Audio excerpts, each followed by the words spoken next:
Informate en ecomedios.com. Seguinos en Twitter, @ecomedios1220.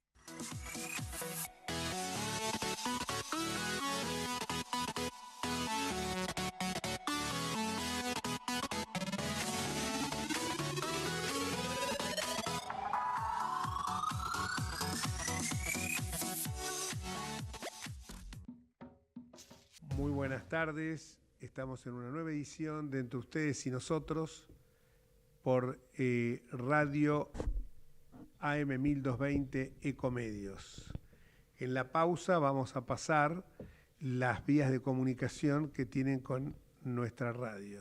Bueno, esta tarde vamos a hablar de un tema que en las últimas horas ha tenido una especial relevancia, que es el tema del presupuesto, es el tema de lo que señaló el presidente Milei en esta presentación rara, extraña, rompiendo una tradición una tradición que directamente yo nunca había visto que el presidente presentara el proyecto. Hizo una suerte ya de los stand-up que nos tiene acostumbrados. Es lamentable que una vez tenga que decir estas cosas cuando se trata de un presidente que está tratando de encarrilar el país en la dirección, a mi juicio, correcta. Un país no puede vivir gastando más de lo que recauda, un país no puede tener estructuras elefantiásicas en el Estado, un país debe de tener un Estado que sea realmente eficiente, un Estado que se ocupe de lo más importante que requieren las necesidades básicas de un pueblo, como ser la educación, la salud, la justicia, la seguridad y la defensa. Esto lo hemos dicho hasta el cansancio y esto se compadece absolutamente con el auténtico Estado liberal, que evidentemente no es la misma filosofía que tienen los libertarios. Algún día vamos a hacer un programa sobre este tema.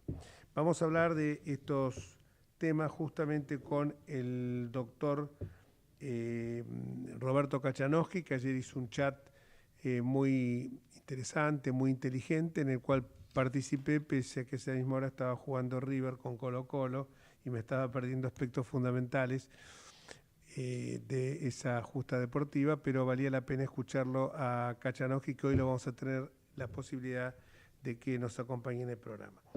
Como siempre, ahora en este último tiempo me está acompañando en el programa el doctor Federico Belliese, un destacado abogado laboralista, y hoy justamente antes del programa, pues yo tiro los temas así como uno entiende que deben tratarse, porque muchas veces lo bueno es cuando sale en forma espontánea y no cuando uno ya viene con un catecismo, con un libreto aprendido. Y hoy le estaba comentando antes del programa un proyecto muy interesante, el diputado Fernando Iglesias, que habla de la democratización de las asociaciones profesionales, esto es de los sindicatos. Esto se remonta al año 1983-84, cuando la ley Mucci pretendió reglamentar lo que eran las asociaciones profesionales que en modo alguno cumplen con los mismos requisitos a los que tiene que ajustarse el resto de los que de alguna manera administran haciendas públicas, porque los sindicatos, es bueno decirlo, son personas jurídicas públicas no estatales. Y en consecuencia parece una besanía que estos sindicatos estén fuera del alcance de algunas disposiciones, como por ejemplo las que, como en todo lugar donde uno trabaja en la administración pública y en determinados lugares de relevancia, así como cuando uno es electo diputado, senador o miembro del Poder Ejecutivo, mucho más en el Poder Judicial, debe presentar, por ejemplo, declaraciones juradas. Con el doctor Luis Petri, actual vicepresidente de la Nación, candidato a vicepresidente de la Nación, actual ministro de Defensa, presentamos en su hora un proyecto de declaración que deberían presentar declaración jurada los dirigentes sindicales. Obviamente esto murió en algún oscuro cajón de la Cámara de Diputados porque nunca fue tratado. Pero soplan vientos de cambio, hay como un clima de época y me parece que este proyecto puede servir para que se democraticen los sindicatos, haya una representación de las minorías y no actúen como un coto de caza que en definitiva termina perjudicando a los asalariados en su conjunto. ¿Por qué? Porque hoy tenemos aproximadamente 6 millones de empleos registrados y hay más de 8 que no están registrados.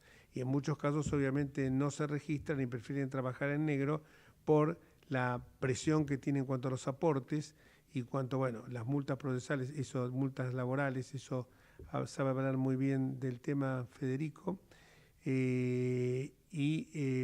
prefieren tenerlo en blanco, pero en negro, o sea, no registrado. ¿Pero por qué es esto? Porque además los sindicatos no les interesa ampliar su base de sustentación.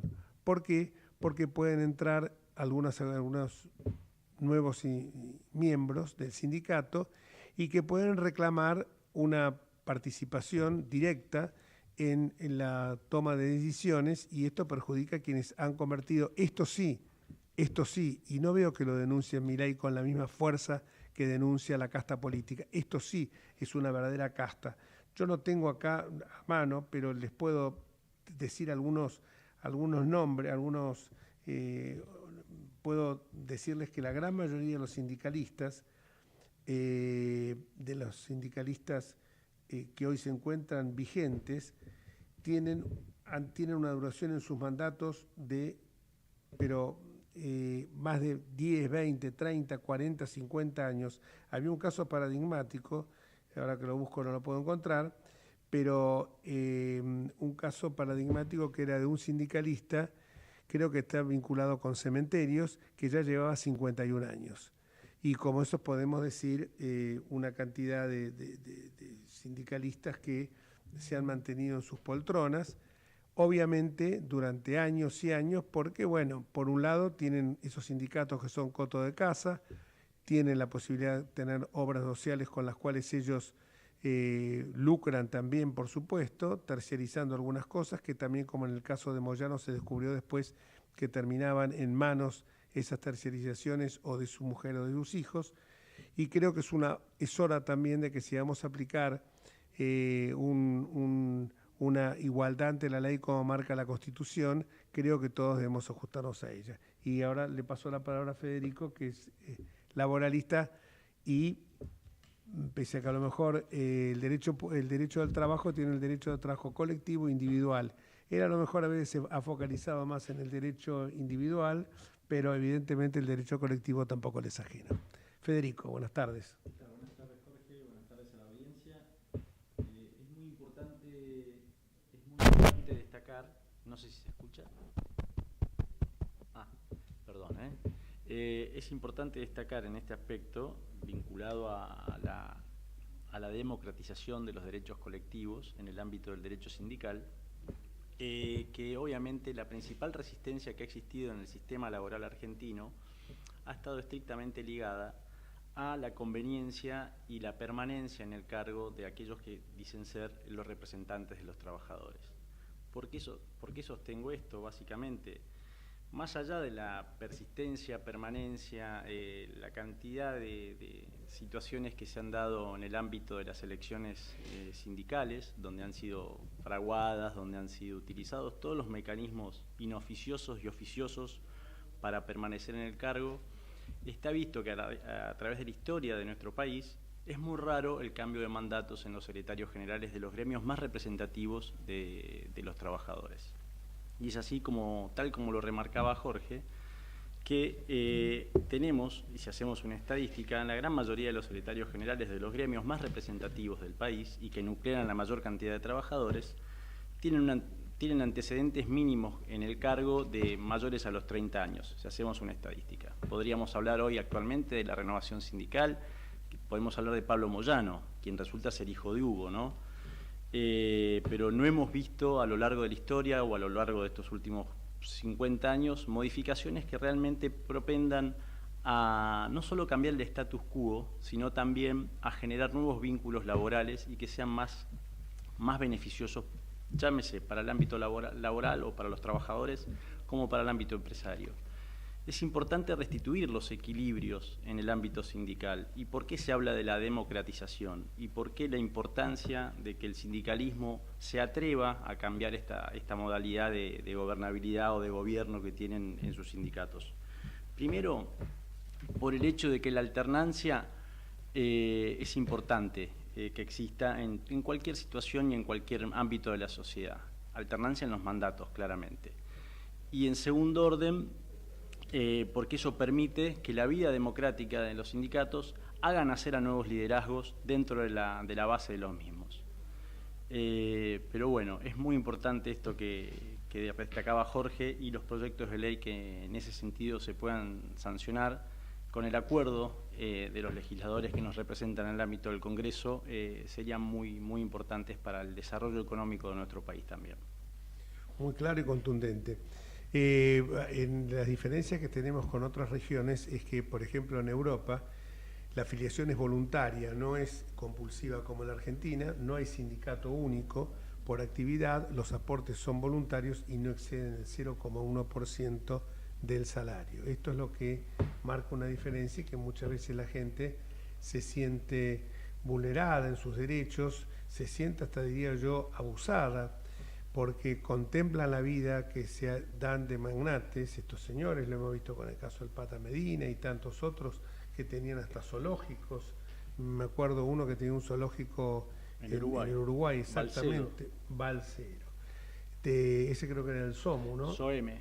Sindicato de Operarios de la Minoría y la Educación en el ámbito de la provincia de Buenos Aires. Bueno, esos eran los ejemplos más paradigmáticos. Uno ve los autos de alta gama en los que se mueven y con los que negocian siempre en su beneficio y por supuesto no trepidan a la hora de extorsionar, a la hora de buscar acuerdos espurios, incluso más, hasta hay momentos en muchos casos han llegado a negociar con la parte patronal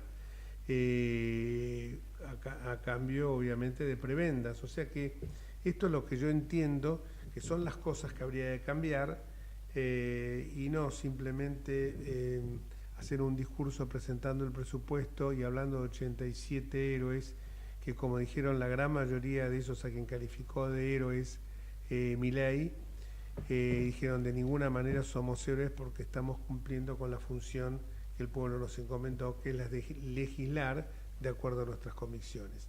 Pero bueno, esa es la Argentina que nosotros lamentablemente tenemos y que los héroes guardémoslos para los que fueron aquellos que nos legaron la independencia, aquellos que nos dieron el plexo normativo de base nuestro, que es la Constitución Federal, como Juan Bautista Alberdi. Dejemos lo de héroes para los que murieron en Malvinas, dejando su vida, dejando todo, entregándose a luchar por la bandera celeste y blanca. Pero no digamos que alguien que vota como me gusta a mí es un héroe y el otro es una rata depravada. Me parece que estas son las cosas que hay que modificar.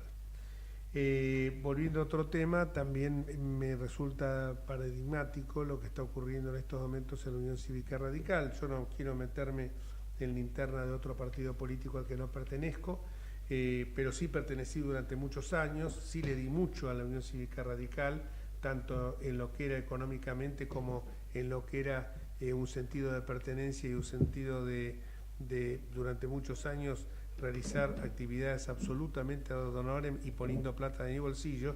Entonces tengo el derecho a pronunciarme, aunque sea como argentino, de las cosas que estoy viendo ahora. Y realmente me pareció, y al escucharlo a Lustó, con un grado de cinismo, con un grado de hipocresía y un grado de soberbia superlativo, cuando señalaba que por encima de los bloques partidarios están los organismos partidarios. Todos sabemos por qué hemos formado parte de esos organismos partidarios, que generalmente los que están allí no son justamente los que tienen mayor representatividad parlamentaria.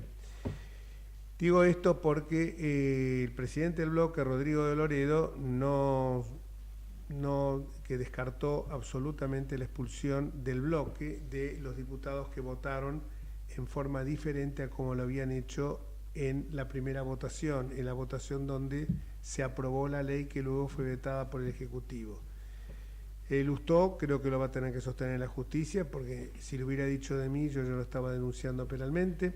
habló de que había prebendas, cargos, posibilidad de que estuvieran en la lista Libertad Avanza algunos de esos legisladores el año que viene, y esto me parece sumamente grave, y lo único que hace, si no tiene pruebas concretas, es deteriorar más aún la democracia que está siendo injustamente tan vapuleada.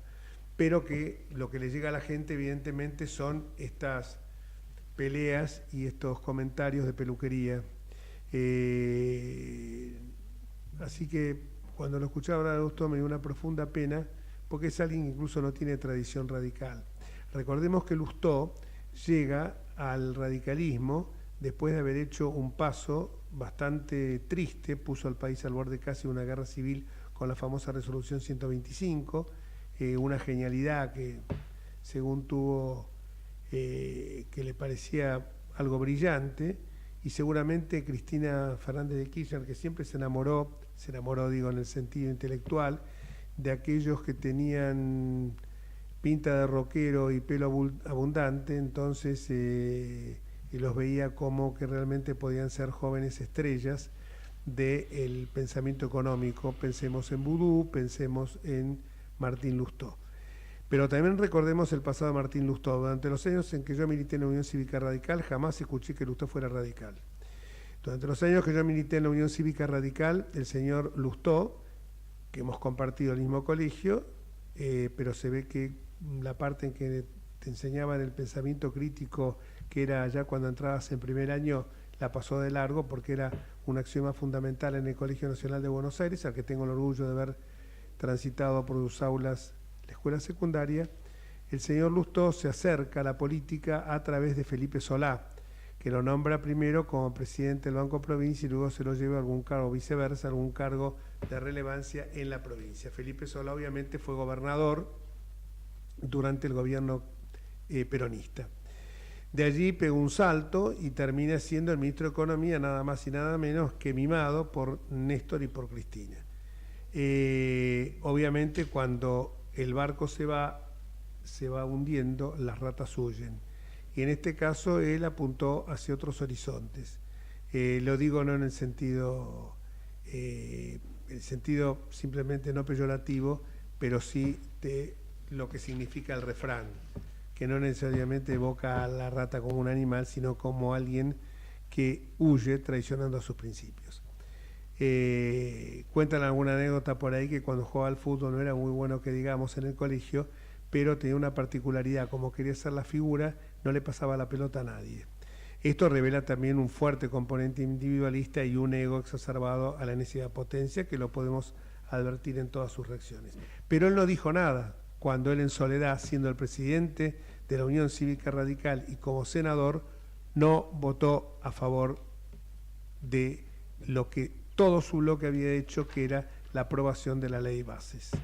Yo la verdad que si soy el presidente de un partido político donde todo mi bloque vota distinto a mí, al día siguiente, hombre de bien, presenta la renuncia.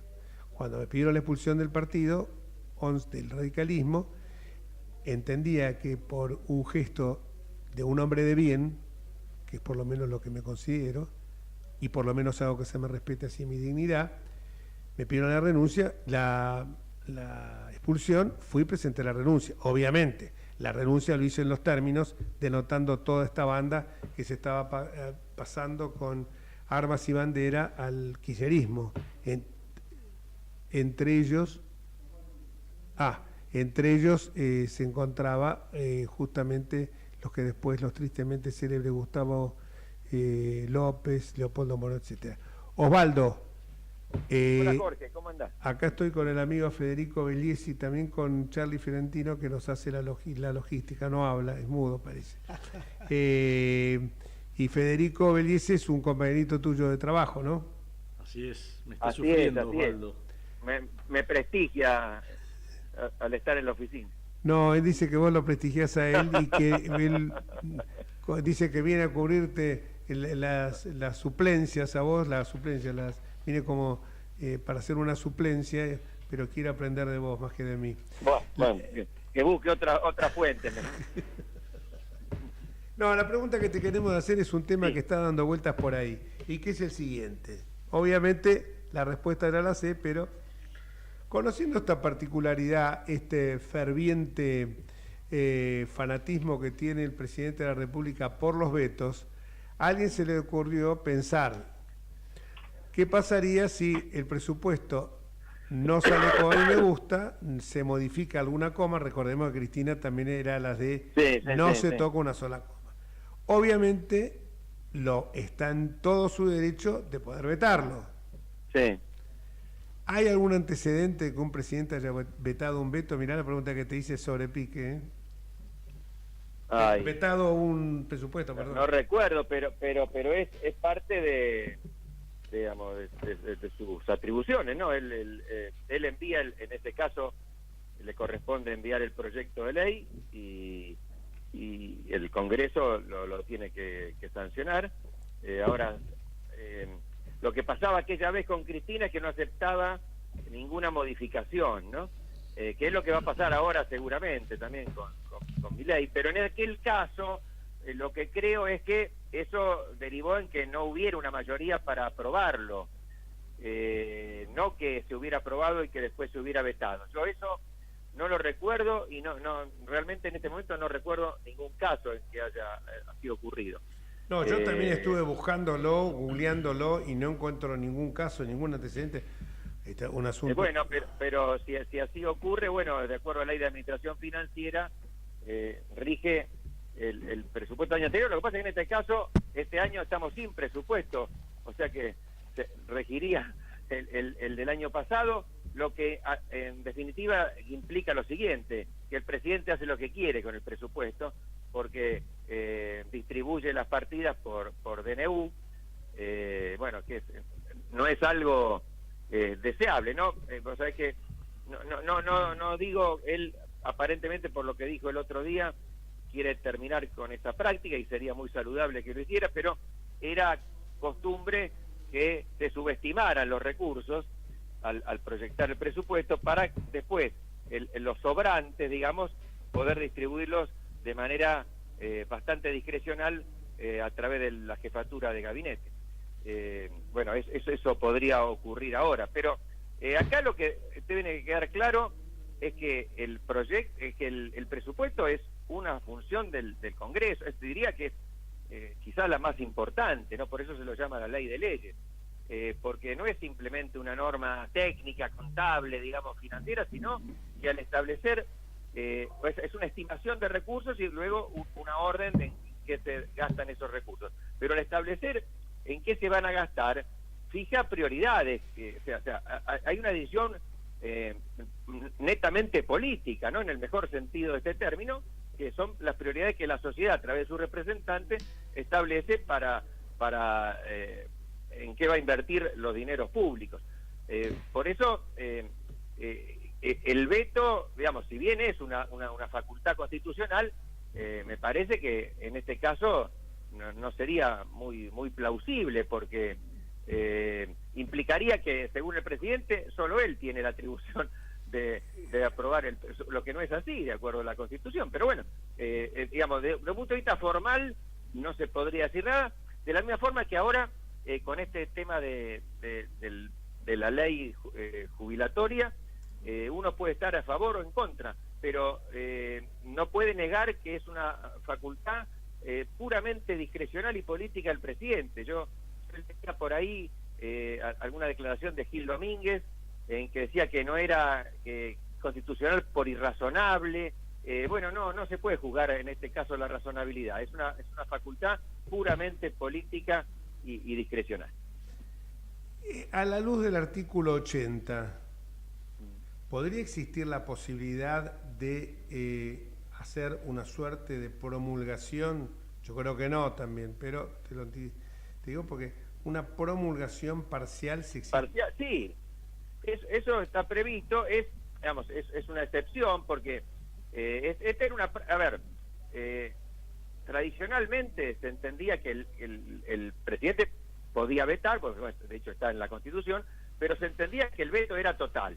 Ahora, a partir de mediados del siglo XX empezó la práctica de algunos presidentes, y que siguieron muchos, de que vetaban una parte de la ley y promulgaban la restante. La Corte Suprema, ya en fallos de la década del 60, había determinado que eso no era inconstitucional en la medida en que la ley tuviera distintas partes autónomas entre sí, como típicamente las leyes ómnibus, que son como varias leyes en una. Y eso quedó reflejado en la reforma del 94 en el artículo 80. Digamos que como regla general lo prohíbe, pero lo admite la promulgación parcial en estos casos cuando hay autonomía normativa entre las distintas partes promulgadas y vetadas. Sería válido. En este caso es de aplicación, perdóname, es de aplicación también el procedimiento de la ley 26.122 referida a decretos de urgencia, decretos delegados y decretos de promulgación parcial de ley. Entonces sería válido en este caso poder hacerlo también. Sí, podría. Lo que pasa es que, a ver, claro, este es un caso especial. Estamos pensando en voz alta, porque son, proyecto, o sea, estamos hilando muy finito, estamos yendo a un tema. No, pero yo también estoy diciendo algo y te lo estoy hablando en voz alta sin haberlo pensado, pero el presupuesto es una unidad. Acá me parece más difícil todavía, claro, porque en principio sería, yo te diría así, que en principio lo veo inconstitucional por el hecho de que no hay distintas partes autónomas entre sí. Que sí habría en una ley ómnibus. Claro, no es una ley ómnibus. Por eso, sí habría claro, esto que estamos diciendo, por eso yo me anticipé a decir que en el presupuesto claro, no iría lo del razón, artículo 80, claro, porque iría en el caso de que fuera una ley ómnibus. Pero claro, además hay una cosa, el presidente ha dicho una frase que es impecable y no la podemos negar de la época de Juan Sin Tierra hasta el presente. No hay tributación sin, dijo tribulación, está mal. Estar tribulado es otra cosa. No taxation without representation. Qué grande. No hay, lo vamos a traducir, no se ríe Federico, ¿viste lo que vos tenés? Vos sabés italiano, él te sabe inglés. Y es italiano, y también sabe italiano. No hay ciudadano italiano, perdón, ya sé.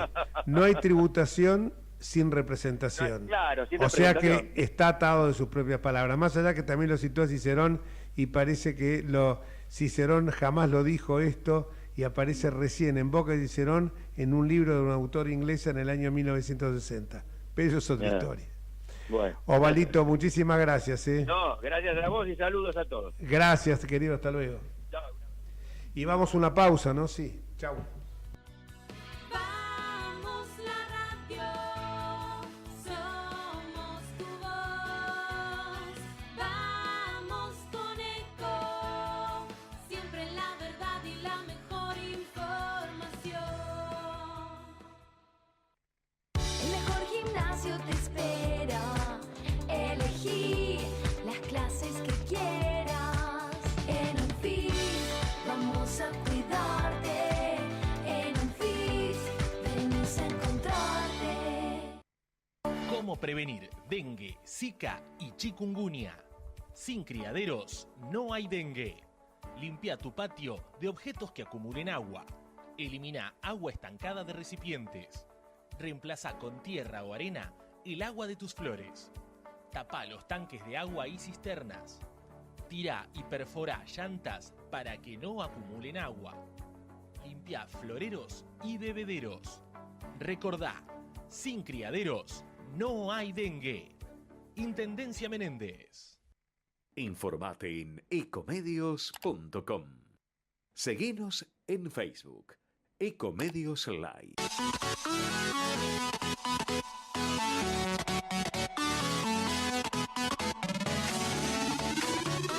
Escribanos en tu ciudad.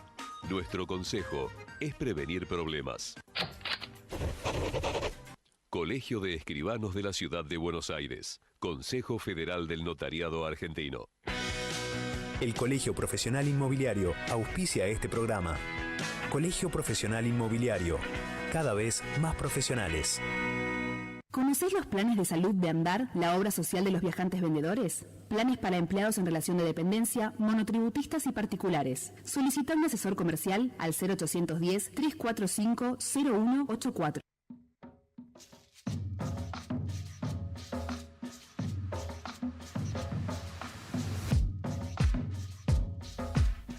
Y volvemos nuevamente a Entre Ustedes y Nosotros, y ahora empezamos a hablar del presupuesto, empezamos a hablar de algunas cosas que le van a interesar desde el punto de vista constitucional a quien está del otro lado de la línea, Roberto Kachanowski. No hace falta que lo presente, destacado economista liberal de toda la vida, liberal desde la cuna, creo yo, hasta hoy. Así que nadie lo puede acusar a él cuando opina distinto, que tiene su pensamiento tiene algunas dosis de estatismo, de populismo. Y aparte es un liberal económico y en lo político. ¿Qué tal, Roberto? ¿Cómo te va? Buenas tardes. ¿Cómo andás, Jorge? ¿Qué decís? Muy bien. Ayer me quedé muy impactado porque de repente uno que tiene Instagram ve que Roberto Cachanowski está transmitiendo en vivo. Si vos supieras que yo a esa hora estaba viendo el partido de River Colo-Colo y tenía colocado un auricular para escucharte a vos, no iba a intervenir porque dije a ver si me muteo mal y se escucha algo del partido. Pero sí te mandó un mensajito de entrada. Consiguieron un empate. Conseguimos un empate.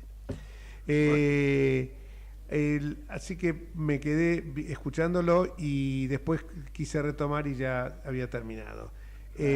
Antes que me olvide, ¿cuántas veces por semana sale este Instagram? No, esto es... tweet, perdón, X. En X. Lo estoy haciendo los martes a las 10 de la noche, pero estoy viendo ahora de armar algo en YouTube y hacer algo por streaming. Así que probablemente cambie el esquema, pero la idea es... Acá la tecnología cambia todo, viejo. Seguro. Cambia por completo. Así que hay que adaptarse a la nueva tecnología y la idea es ir... como antiguamente tenía mi programa de televisión, vos tenías el tuyo, ¿te acordás? Sí. En PIE. Sí. Bueno, hacer lo mismo pero online, ¿no? Perfecto. No, y tiene, porque aparte, ¿sabés qué ocurre? Lo bueno es que interactúa la gente. Vos lo que primero se me ocurrió cuando hablamos del presupuesto, y ahora vamos a abordar el tema, es cuando apareció esta cifra que exasperó mucho a los gobernadores, sobre todo a los de las provincias que pueden ser afectadas y que hicieron bien los deberes, como por ejemplo Santa Fe, Mendoza, Córdoba, Cava. Sí. Excluyamos, por supuesto, a nuestro amigo Kicillof, excluyamos a Kicillof, y cuando empieza a ver el presupuesto, y acá vienen las preguntas, la primera que veo es que cuando dicen 60.000 millones de dólares van a tener que ajustar las provincias, y al día siguiente abro La Nación, título en primera página, Francos y Caputo, jefe de gabinete, nos lo están diciendo dos que pasaban por la calle y le pusieron el micrófono, Francos y Caputo dicen hay que relativizar. Parece que en lugar de 60.000 son 20.000. Esto me parece ya de pique es poco serio. Pero contanos un poco la impresión que te dio el presupuesto a vos. La presentación, el stand-up y después el presupuesto, ¿no? Primero, esa parte de los bajar de 60.000 a 20.000 es muy poco serio. Quiere decir que están tirando números así al voleo. Otro dato que también él dio Milei el día de la presentación en el Congreso, dijo que el Estado Nacional había bajado el gasto público 90.000 millones de dólares. Para que tengas una idea, el presupuesto vigente en este momento son 100.000 millones de dólares. Eso quiere decir que tendría que haber estado de 190.000 millones de dólares el presupuesto vigente al momento en que ellos lo toman, y para bajarlo a 90.000 millones, lo cual es un disparate, porque me está diciendo que prácticamente bajaron el gasto público a la mitad, cosa que no pasó. Entonces, yo lo que te diría es,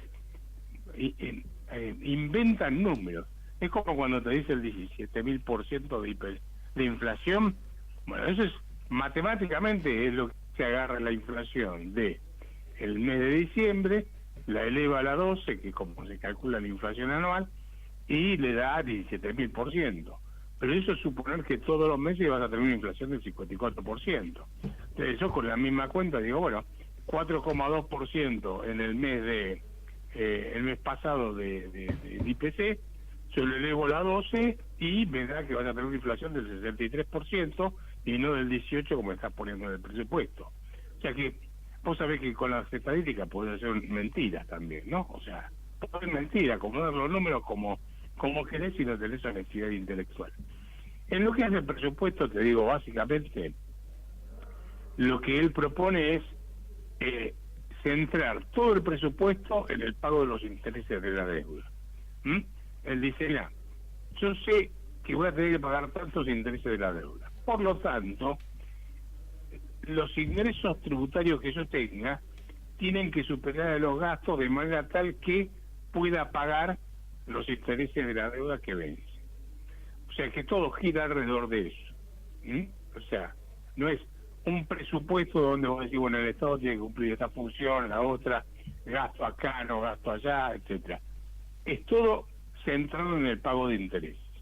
Y eso hay que preguntarse por qué, ¿no? Y yo creo que ahí lo que él debe tener miedo es que haya un default o que haya dudas sobre la posibilidad de pagar los intereses de la deuda, tengas una corrida cambiaria y financiera que le voltee la economía y las posibilidades electorales del 2025, ¿no?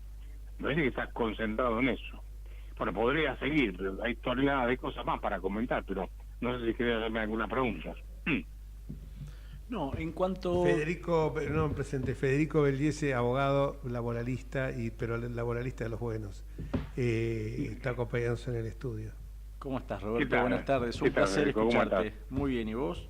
Disculpame si te tuteo, pero si no... No, dale. Mira, teniendo en cuenta... Somos todos de la misma generación, supongo. Correcto, más o menos. Así. Más o menos es así, no hay ningún problema.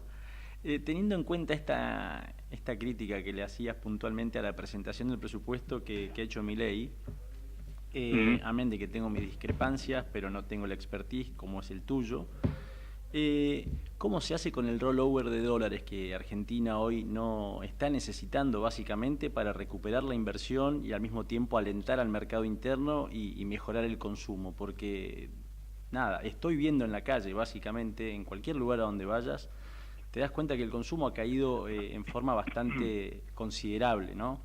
Y entiendo que por la economía o por cómo está planteando Milei la economía a futuro, todo lo que es el mercado productivo tiende a lo que son las energías biorrenovables, a desarrollos que no van a impactar de lleno en lo que es el AMBA o propiamente la ciudad autónoma y que no son generadoras de puestos de trabajo genuino y extensos, digamos, o de intensidad. Son generadoras de muy poco laburo y con mucho capital de industria. Es una pregunta un poco extensa, pero bueno, lo dejo para que vos, si nos podés decir más o menos tu comentario al respecto. A ver, él lo que hizo fue el RIGI, que es algo que desde el punto de vista liberal, como liberal yo digo que estoy en contra, porque el RIGI lo que hace es darle ciertos beneficios impositivos, cambiarios, aduaneros, a aquellos que inviertan 200 millones de dólares o más, ¿ok? La pregunta es, ¿y por qué el que invierte 5 millones de dólares no tiene los mismos beneficios? Hay un principio que es de igualdad ante la ley. La pregunta es, ¿por qué el tipo que, no sé, el sector agropecuario, que tiene una fábrica a cielo abierto, que tiene que arreglar porque puede tener niño, niña, puede cualquiera de las dos cosas, ¿por qué ese no va a tener beneficios también impositivos? Si es bueno para el que invierte en 200 millones de dólares o más, ¿por qué no va a ser bueno para el que invierte en un maxi kiosco si también está creando puestos de trabajo por ahí? ¿Se entiende lo que quiero transmitir? Sí. O sea, me parece muy arbitrario. Ahora, si él está esperando un flujo de inversiones por este famoso RIGI, mientras esté el control de cambios y el cepo, yo veo bastante difícil que vaya a tener un flujo importante de inversiones. Claro, son los principales obstáculos que afronta el gobierno de Milei, ¿no? Más allá del presupuesto acotadísimo que tuvo al momento. Él dijo en esa presentación que hizo, que también me pareció, yo si hubiese sido legislador, diputado, no iba, ¿no? O sea, en general, hago un pie de página acá, disculpame, ¿no? Sí. Pero bueno, Jorge, que fue diputado, probablemente me pueda corregir, pero el presupuesto es esto. El presupuesto lo manda el Ejecutivo, se lo manda al Legislativo. Los diputados, que son nuestros representantes, miran en qué se va a gastar y cómo se va a gastar. Se analiza el presupuesto, después va el ministro de Economía, expone, y los diputados le preguntan, le hacen las preguntas correspondientes de bueno, ¿y dónde va a gastar? ¿Por qué gasta acá? ¿De dónde va a sacar los recursos? Etcétera. Acá no, él no hizo eso. Él fue a hacer una exposición, un show.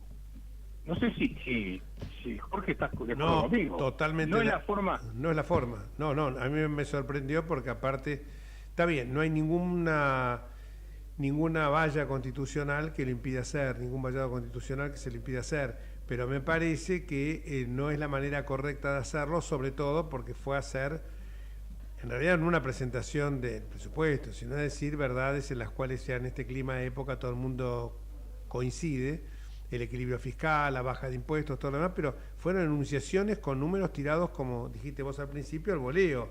Habla, por ejemplo, de ese presupuesto de de una inflación para el año 25 de un 18%, cuando no hay ninguna consultora, ni las más próximas al gobierno, que le dé menos de un 40%.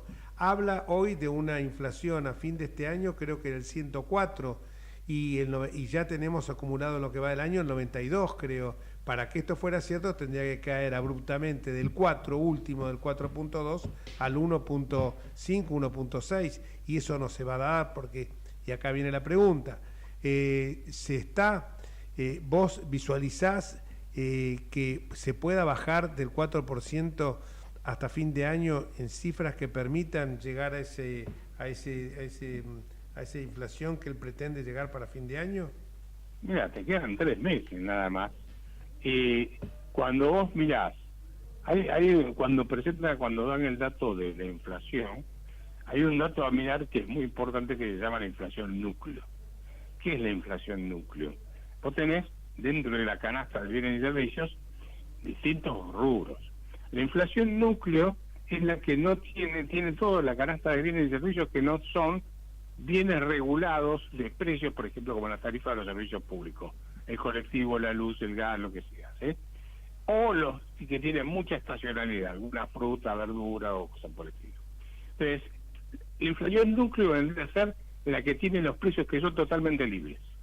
Bueno, si vos mirás esa inflación en los últimos 4 meses, fue del hace 3,7%, 3,7%, 3,8%, 4,1%. O sea, más que tender a la baja, está perdiendo la suba.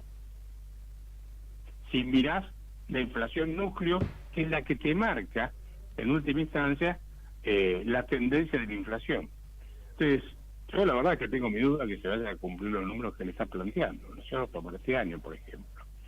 Y después está la gran duda, porque por el rigor, lo que él está haciendo, yo creo que me quedó pendiente contestarle algo sobre la inversión, ¿no es cierto?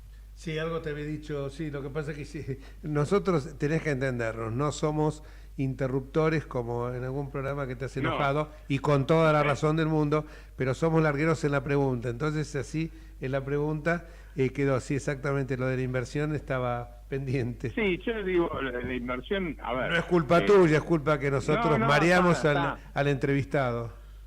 No, pero digo, yo para no dejar de contestar la pregunta que me habían hecho, que era, yo veo, es probable que tengas alguna inversión. Ahora, los 50.000 millones de dólares que dijo que ya estaban comprometidos, no sé si lo viste, el discurso el show que hizo, sí. Él dijo que ya estaban comprometidos 50.000 millones de dólares que iban a venir a la Argentina. Yo digo, tengo mi seria duda de que ese número sea cierto. La pregunta es quién va a invertir, dónde va a invertir, cuándo va a invertir esos 50.000 millones de dólares, ¿no? Puede ser que tengas algo en litio, puede ser que tengas algo en vaca muerta, pero no vas a tener un flujo de inversiones, no sé, en una fábrica o en un complejo comercial o cosas por el estilo, porque, no, digamos, mientras tengas el cepo, vos entrás pero no podés salir. Seguro. Y además vas a entrar con un tipo de cambio artificialmente bajo, con lo cual vas a tener que poner mucha plata, o sea, muchos dólares, pues es caro en dólares en la Argentina. Los salarios en dólares van a ser caros.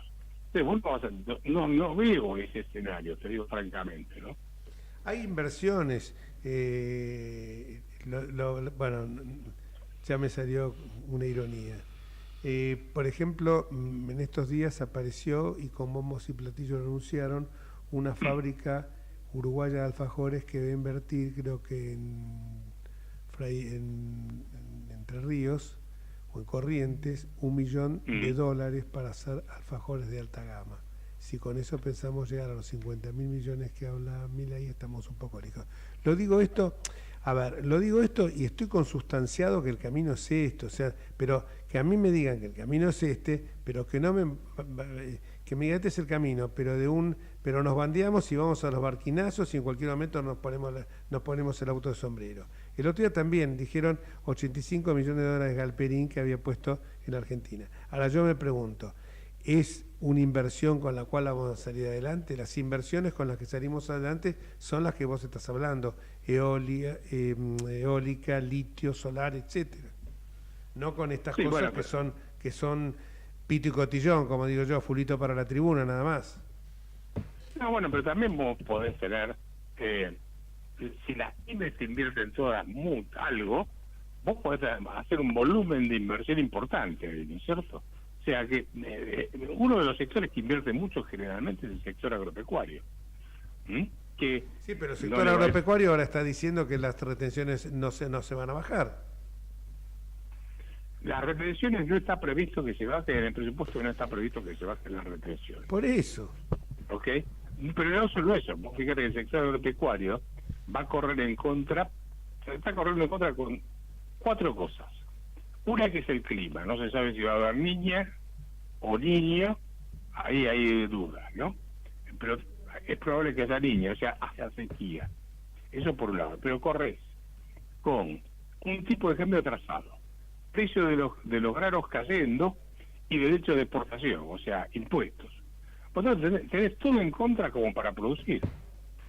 O sea, un sector, si vos te fijas hoy, salió el Producto Bruto, etcétera, el aumento que tenés en el Producto Bruto en el segundo trimestre, porque el sector agrícola ganadero aumentó el 81% respecto al segundo trimestre del año pasado, que como estuvo la seca, entonces te dio un aumento fenomenal. Pero, volviendo, acá la pregunta es, ¿cuál va a ser el motor que va a mover la economía? Vos tenés 3, uno que es la inversión, otro que es el consumo y otro que es las exportaciones. La inversión va a ser marginal en todo caso. Las exportaciones están hackeadas por el atraso cambiario. De manera que te queda el consumo. Ahora, para que vos puedas consumir más, tienes que subir el salario. Y el salario sube si tenés inversiones que te aumentan la productividad, baja la desocupación y aumenta el salario real. Salvo que aumenten los salarios por arriba de la inflación por decreto, y eso te dura un tiempo y después vuela. Pero no veo que ninguno de los 3 motores, o sea, el avión para mí está volando, está digamos, planeando. No tiene ningún motor prendido en este momento. Y tampoco lo veo cómo lo va a hacer el año que viene. Yo digo, estamos hablando de bajar el impuesto país, que es un impuesto fuerte que representa un número considerable en los ingresos. Creo que es el tercero, ¿no? Y estaba en el tercer, estaba peleando ahí en el tercer lugar con el impuesto al cheque, y cuando mirás el presupuesto, el impuesto país desaparece en el año 2025. Entonces después cuando mirás cómo van a compensar eso, ahí yo creo que tenés algún dibujo. Por ejemplo, te dice que los ingresos por derecho de exportación van a aumentar el 100%. Y yo digo, bueno, ¿qué vas a devaluar? ¿Vas a subir los derechos de exportación? ¿Vas a hacer una combinación de algo? ¿O dibujaste el número?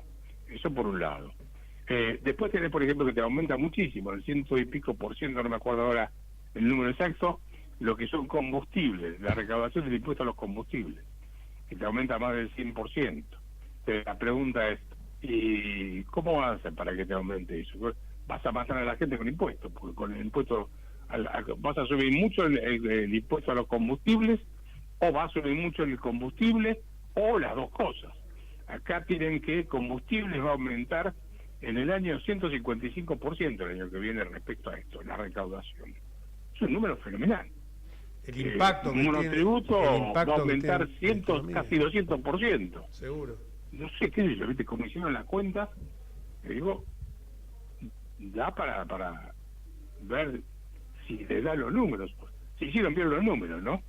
Sí, bueno. Perdóname, te interrumpí. No, te decía lo de... No, te estaba simplemente poniendo, como se diría, un subrayado en lo que estaba diciendo.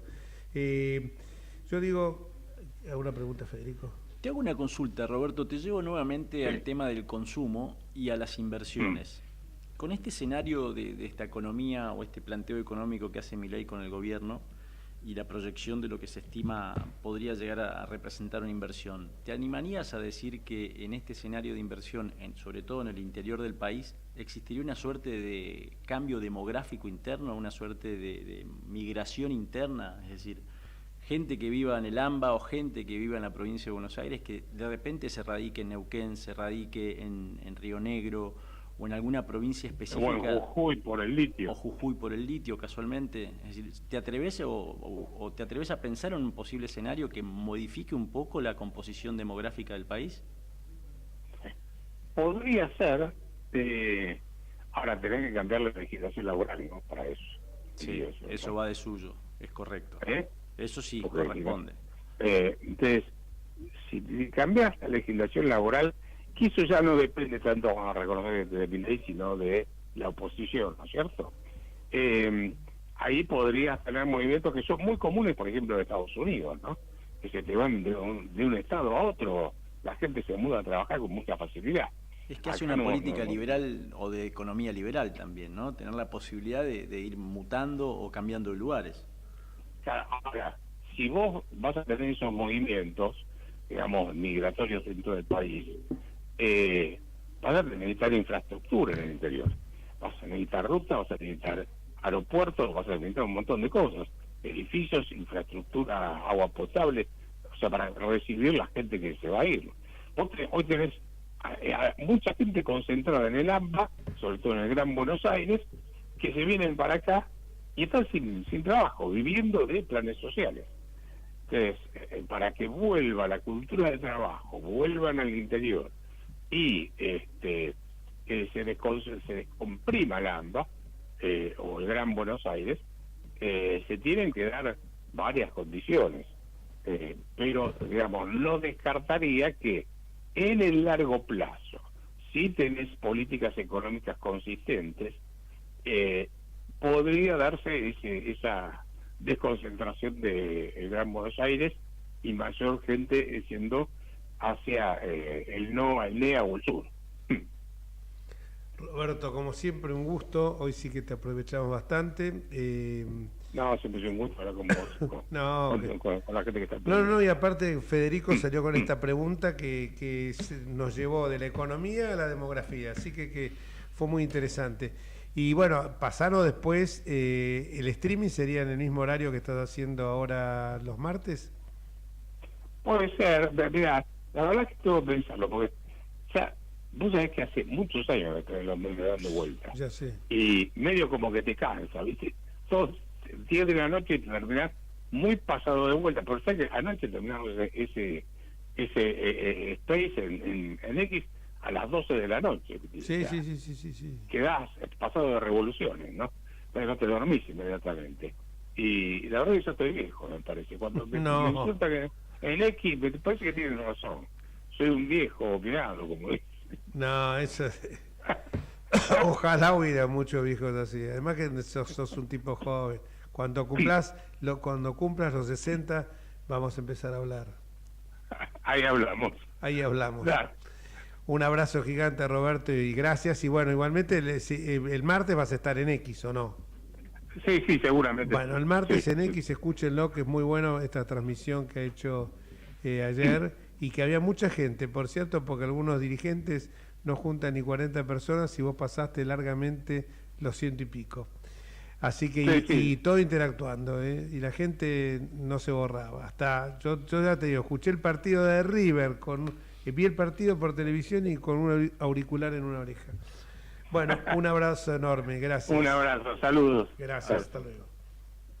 Bueno, buena pregunta la que hiciste sobre el final, porque evidentemente es un tema que, claro, pero viste lo que te dice, si no es obra pública, hoy a veces hay rutas en la provincia de Buenos Aires donde hay baches y donde la maleza ha crecido de tal suerte que te impiden las curvas y el campo visual.